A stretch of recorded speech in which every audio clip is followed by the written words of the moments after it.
Bom, mais uma vez eu estou aqui, não para falar sobre uma aula do Feiglin, mas para esclarecer um conceito que ele começa a trabalhar muito quando ele fala das experiências e simbolizações de ordem. Esse conceito é o conceito da periagose, que significa conversão, mas é a conversão da própria alma. Esse conceito ele é encontrado em Platão no seu Mito da Caverna. E o Feiglin destrincha muito bem ele na sua análise da obra República. Bom, do que trata isso?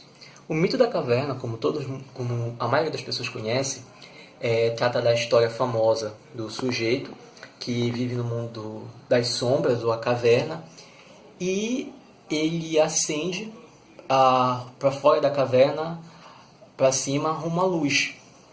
E essa luz representa o mundo da verdade e das coisas reais, que o Platão chamou de mundo das ideias. E após essa ascensão, que o sujeito vê a verdade, ele desce de volta rumo à caverna para tentar alertar os seus pares de que aquilo lá não era verdade, de que o real mundo estava em cima. E, como acho que muitos devem saber, esse sujeito aí é morto, né? Bom, basicamente, a alegoria do mito da caverna, ela representa uma verdade compactada.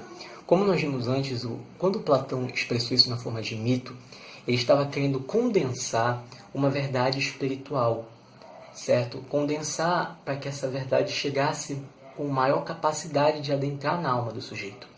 O mundo das sombras, ele representa não só o mundo das coisas terrenas, mas ele também representa a própria ligação da alma com as coisas transitórias, com as coisas impermanentes. E esse movimento que a alma faz de subir rumo a Deus, rumo ao mundo da luz, o mundo espiritual, o mundo do fundamento divino, é o movimento que toda alma deve realizar. E esse mundo da luz, ele é o mundo da ordem, é o mundo da verdade, é o mundo das coisas permanentes. Por isso que o Platão chama de mundo das ideias, porque são aquelas coisas que duram, que são eternas.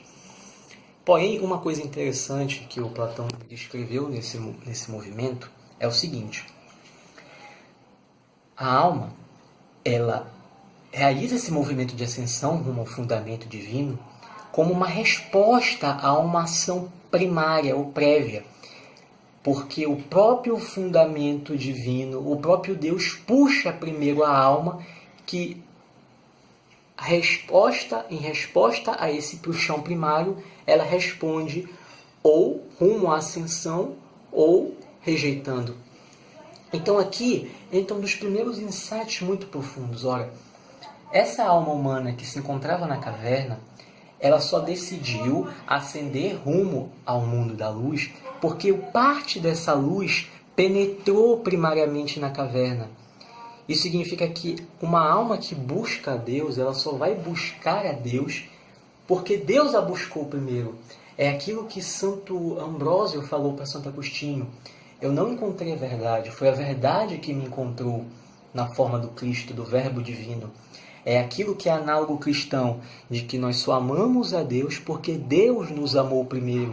O que significa esse amar a Deus porque Deus nos amou primeiro? Significa que primeiro Deus ama o homem, primeiro Deus cria o homem, primeiro Deus inquire o homem se ele quer ou não seguir esse fundamento divino. Só que esse puxão não é aquele puxão total de tirar a vontade humana, mas é o puxão de perguntar a essa alma humana se ela quer ascender rumo a isso. E em resposta, por livre e espontânea vontade da própria alma humana, ela escolhe. Ela pode escolher ascender, ela pode escolher responder positivamente a esse fundamento divino e ascender acima. Esse movimento é aquilo que o Feiglin tentou escrever como toda a experiência meditativa. O mundo da caverna é o mundo de nós mesmos, é o mundo que nós nos fechamos, certo? E esse mundo é o mundo das sombras, porque quando nós nos fechamos em nós mesmos, nós não conseguimos entender o mundo real, porque nós só encontramos as sombras. É só quando nós encontramos um lampejo da luz divina que nós podemos sair de nós mesmos rumo a essa luz e encontrar que a luz que nos encontrou primeiro existe dentro de nós, como um resquício, é a imagem de Deus em nós. O que nós podemos sintetizar daí é que esse movimento, ele sempre é um movimento relacional.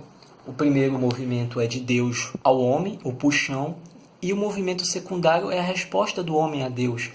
É o amor a Deus, é o ágape que o Cristo descreveu. Quando perguntou a Pedro se Pedro o amava, e Pedro respondia que sim, sendo que ele usou a palavra ágape para descrever esse amor. Essa ascensão é o passo a passo que toda alma deve fazer. O que o Platão descreveu aqui e o que o Frege descreveu muito bem, não é só a experiência do filósofo. O filósofo que busca a verdade, encontra a luz e tenta propagar de novo aos seus amigos. Não. O que ele descreveu aqui foi a experiência da busca da ordem dentro da sua própria alma. A busca que todo indivíduo que busca a Deus, que busca a ordem dentro de si deve fazer.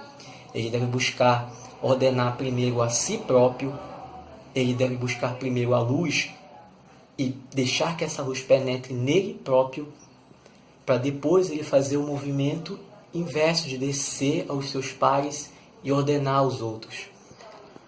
É o movimento de ordenar a própria alma e depois ordenar a sociedade.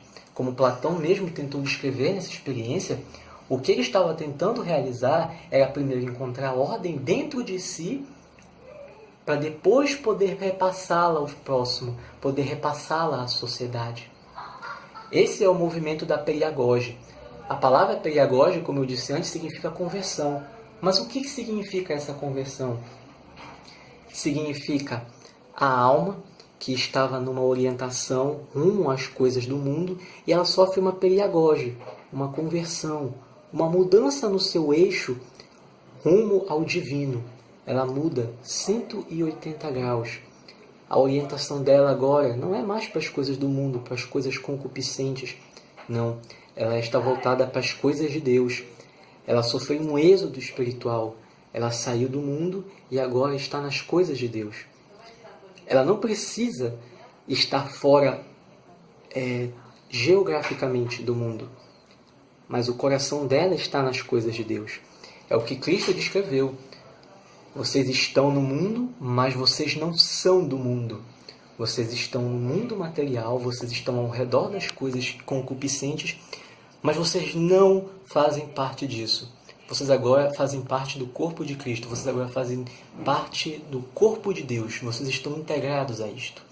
Essa é a experiência que tanto Platão como o próprio São João descreveu de forma ainda mais diferenciada do que o próprio filósofo, que o Frege tenta comunicar, que no fundo toda alma deve buscar a Deus como a sua fonte de ordem, como a sua fonte última, e que em última análise é sempre uma resposta ao amor de Deus.